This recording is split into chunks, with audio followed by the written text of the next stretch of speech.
I didn't expect to review Dragon Age Inquisition. Nobody expects Dragon Age Inquisition. So you're thinking about playing this game, huh? In this video, I'll give you the lowdown on Dragon Age Inquisition and let you know whether or not it's worth playing this year. This review will give you a sense of the gameplay loop, as well as the game's overall strengths and weaknesses, so you can decide whether or not you want to spend your time on it. Keep watching to see it all. What's up, everyone? Big Dan here. I make videos about RPGs like Mass Effect and Dragon Age. I explore hidden scenes, rare choices, lore videos, guides, and reviews like this one. So hit that subscribe button and turn on notifications so you don't miss any new videos. Without further ado, let's dive right in. For the uninitiated, you might be wondering what this game is all about. In a nutshell, Dragon Age Inquisition is a single-player dark fantasy RPG with party-based strategy combat. You and a group of 3 NPC buddies roam across a series of beautiful open-world maps, slanging spells and swords as you try to close a giant hole in the sky. When you're not out doing quests or collecting crafting resources, you'll be hanging out in an abandoned castle with a bunch of your homies, plotting out moves on the war table, passing judgment from your Iron Throne, or spending hours talking to companions and minor characters strewn all over the place. This is a Bioware game after all, which means there are lots of strong characters, lots of dialogue, as well as a healthy dose of choices and consequences in the main story and companion quests. Dragon Age Inquisition won Game of the Year in 2014. Yeah, that's great and all, but how does it stack up today? Depending on who you ask, this is either the greatest game in the series, or it completely destroyed it for them. Before making this video, I consulted with the greatest source of critical analysis, the YouTube comments section, to see what others have to say about Dragon Age Inquisition. Here are 2 comments that basically sum up the fanbase's opinions. I like Inquisition, maybe even more so than Dragon Age Origins in some areas. Is Dragon Age Inquisition worth playing? If it's not the first Dragon Age, the answer is no. Dragon Age is a franchise that lacks a core identity from a gameplay standpoint. All 3 games are pretty different in terms of combat, character building, and story progression. In some ways, Inquisition is my favorite game in the franchise, but other elements that I loved from Origins have been lost along the way. Plus, the decision to make the game open world and try to match the scope of Skyrim led Bioware to taking a quantity over quality approach in regard to the game's content. It's definitely a mixed bag, but overall I really like Dragon Age Inquisition, and I've spent over 100 hours across 3.5 playthroughs. This game just keeps pulling me back in. So let's dive into the nitty-gritty details of the gameplay, starting with character building. If you've played other Dragon Age games, or really any fantasy RPG for that matter, then the character creation process will be familiar. You've only got a handful of options for class build. It's basically just mage, warrior, or rogue, but each class has further sub-specializations you can unlock throughout the game. You can also choose your race, not in a Rachel Dolezal type way, but in a medieval fantasy role-playing fashion. Your options for that are human, elf, dwarf, and Kunari. Creating a character that feels like your own is a really important aspect of RPGs. Being able to express the type of character you want to play in a fictional universe is an important part of these games, and it's something that Dragon Age Origins did extremely well.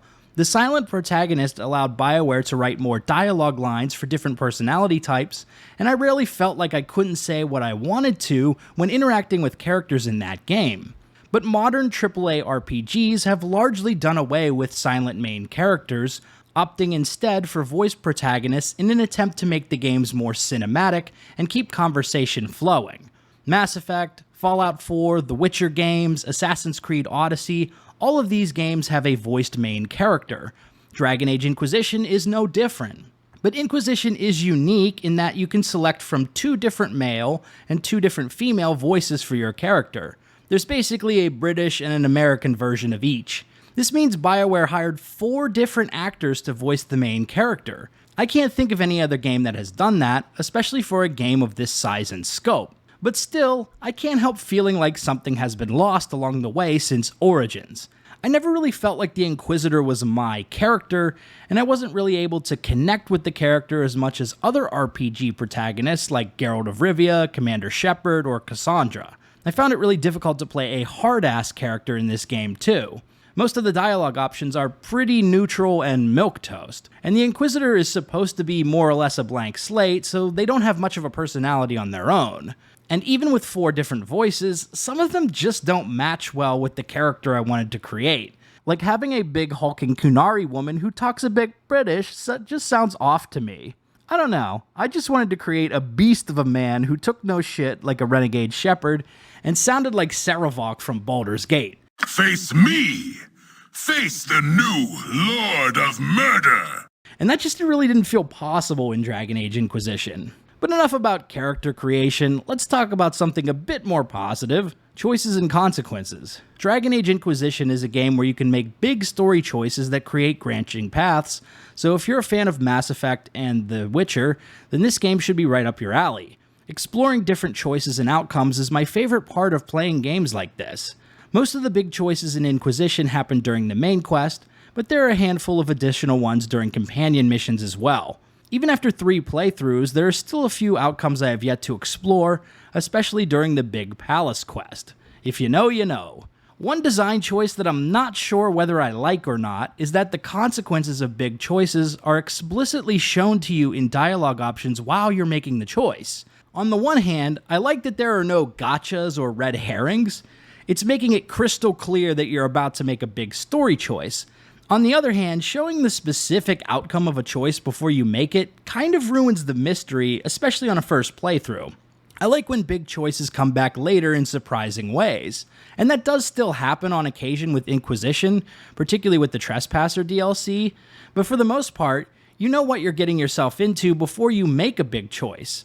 So yeah, I'm still not entirely sure how I feel about this design, but that's how things roll in Dragon Age Inquisition. So let's talk about another important aspect of gameplay: bashing up baddies. As with most things in this game, I have mixed feelings about the combat, but overall I like it on a primal, gut feeling kind of level. It's definitely more friendly to newcomers and casuals than Dragon Age Origins, and it's a lot more fun than Dragon Age 2, which I'm playing right now, by the way. Side note, the combat in DA2 is dreadfully boring. But anyhow, in many ways, Inquisition has my favorite combat system in the series.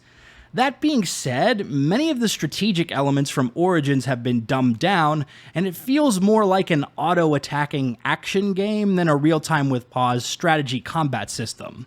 I haven't played the game on Nightmare difficulty, but on normal, this combat is much easier than Origins and doesn't really require much strategy. Hell, I didn't even bother managing my companion characters for the most part. I just let the AI do its thing, occasionally pausing to use a special ability or heal a character. Even then, your companions will chug potions on their own, so I usually didn't even need to heal them. A lot of enemies in Inquisition are massive damage sponges, which can make some encounters feel as tedious as watching the Game Awards. Stronger enemies also have the pesky habit of spamming barriers and armor guard, which basically adds an additional health bar. Here's a pro tip: invest in Dispel for one of your mages to remove blue magical barriers, and use the warrior ability Shield Bash against metal guards to break them down. It'll make these fights go a lot faster. Unfortunately, Bioware still hasn't figured out how to design difficult combat encounters in an interesting way in this series. They usually just increase difficulty by giving the enemies more health, making them deal more damage, or throwing a bunch of enemies at you at once. Compare this with a game like Pathfinder Kingmaker, which has a lot of enemy variety that requires you to tap into different abilities and strategies to come out victorious. Combat in Dragon Age Inquisition rarely challenged me to think, how can I beat this enemy? It's more like, how long is it going to take me to beat this enemy with a health bar larger than Lizzo's backside? But at the end of the day, magic go brrr, and I can't deny the fact that I have fun while playing this game. If that makes me a casual, then I guess I'm just a goddamn filthy casual. So let's talk about quests, my guy. This is where Dragon Age Inquisition collapses under its own weight a little bit. You see, Bioware decided to make this game open world. I guess it's not technically open world because each hub location is a separate map, but each of these maps is its own open world. But anyhow, the point is, the game is much bigger than Dragon Age Origins or DA2. And in order to fill up this gigantic game world with content, they kind of made a lot of MMO-style fetch quests and random collectathons. Interestingly enough, Inquisition started development as a multiplayer-only title. Sounds kinda like Dragon Age 4, and they pivoted later on. There's basically two flavors of quests in Dragon Age Inquisition. There are the high-quality, story-driven quests, and then there's filler quests. The main story and companion quests are really high quality, with lots of interesting character interactions, choices and consequences, etc. You know, the stuff that we want in a Bioware game. Most of these quests are phenomenal. They are the main reason I continue coming back to Dragon Age Inquisition. But unfortunately, about 80% of the content in this game are that second flavor, the filler quests. You'll spend lots of time gathering plants, collecting minerals, or just killing random groups of enemies. Hell, some quests are literally just a series of notes that you find in the open world. Fortunately, most of this content is optional, so you can skip a lot of this and just focus on the quests that matter, except, oh wait, you can't do that because of level gating. So it's finally time to address the elephant in the room, the power system in Dragon Age Inquisition. This is probably the most notorious aspect of the game, and it's definitely my biggest gripe with it. In order to unlock main quests and new regions in the game, you need to accumulate power points. These are awarded when you complete quests and other tasks like requisition orders. The problem is, if you're only playing main quests, then there are at least 2 points in the story where you won't have enough power to unlock the next main story quest. This means that the side quests are not entirely optional, and you'll need to engage with some of the BS filler quests just to get back into the story. Power points are supposed to represent how powerful the Inquisition has become, but riddle me this. How does collecting 30 elfroot plants for some bitch with a pointy helmet make the Inquisition more powerful exactly? If you're a developer and you're watching this, here's something to consider.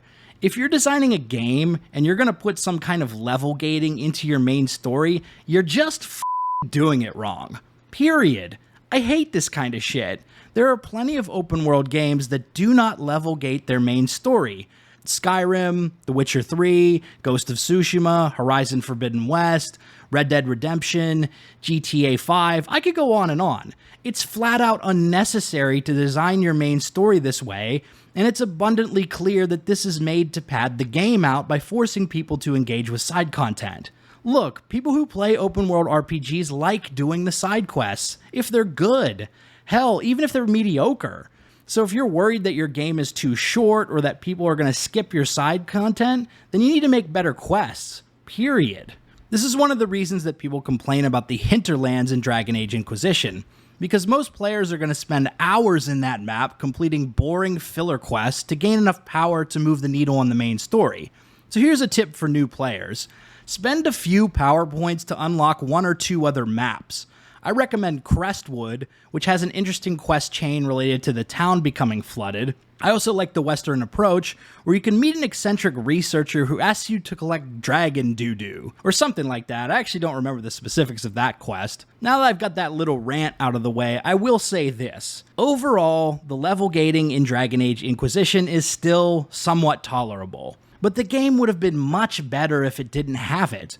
Because the main quests and companion quests in this game are good. I just wish I could focus on playing the good content in this game and skip all the fluff, especially on repeat playthroughs. Aside from quests, there are a few other activities you can do as the Inquisitor, namely direct war table operations and pass judgments from your throne room. The war table is where you unlock new regions and quests, as well as assign your advisors to complete various operations. These are basically mini text stories that award you with items or influence. The war table operations take real-world time to complete, like a mobile game. I don't know, they're fine. It's not the most riveting gameplay, but it makes the Inquisition feel like an organization that has things going on beyond what the player is doing. I like that. The throne room judgments were pretty cool. Most of them involve rendering judgment on enemies you capture during the main story. Sometimes you can even execute them, which is pretty wild. And of course, this wouldn't be a proper Bioware game without an entourage of companions and romance options.